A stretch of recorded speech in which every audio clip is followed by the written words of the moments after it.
জলদি কর আরিয়ান। হ্যাঁ, এত টাইম হয়ে গেছে। আপু দেখলে তো। আরিয়ান, সরি আপু, আমি খাবার বানাইনি। কি, তুই এখনো খাবার বানাসনি? আমার কত খিদা লেগেছে। তোকে তো আরে আরে আরে জলদি কর আরিয়ান, না হলে আপু তোকে অনেক মারবে। আরিয়ান, আপু আমাকে মাফ করে দাও, আমি এখনো খাবার বানাইনি। কোনো সমস্যা নেই, আমি বানাচ্ছি। আজকে কি হয়েছে? এই নে ভাই, খেয়ে বল কেমন হয়েছে। কেমন হয়েছে? হ্যাঁ, কোল্ড ড্রিঙ্ক তো পড়ে গেছে। আপু যদি দেখে তাহলে তো। জুস ফেলে দিয়েছিস, এখন সাফ কর। না, এখন আমি কি করব? আরে আপু, আমি ভুল করে ফেলে দিয়েছি। কোনো সমস্যা নেই ভাই, তুই বস, আমি সাফ করি। হ্যাঁ, এর কি হয়েছে? কি হয়েছে? কোনো সমস্যা নেই। এই নে, এটা খা। তার আগে নিচে থাকা সাবস্ক্রাইব বাটনটি যারা ক্লিক করে সাবস্ক্রাইব করে দিবে, তাদের মা বাবা যেন অনেকদিন বেঁচে থাকে।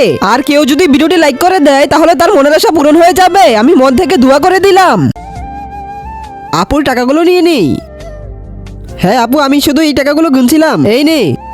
কোনো সমস্যা নেই ভাই, এই নে। হ্যাঁ, এতগুলো টাকা? কোনো সমস্যা নেই ভাই, যা এশ কর। আমার বোন তো অনেক ভালো। আরে এটা তো আমার গাড়ি, বিশবি।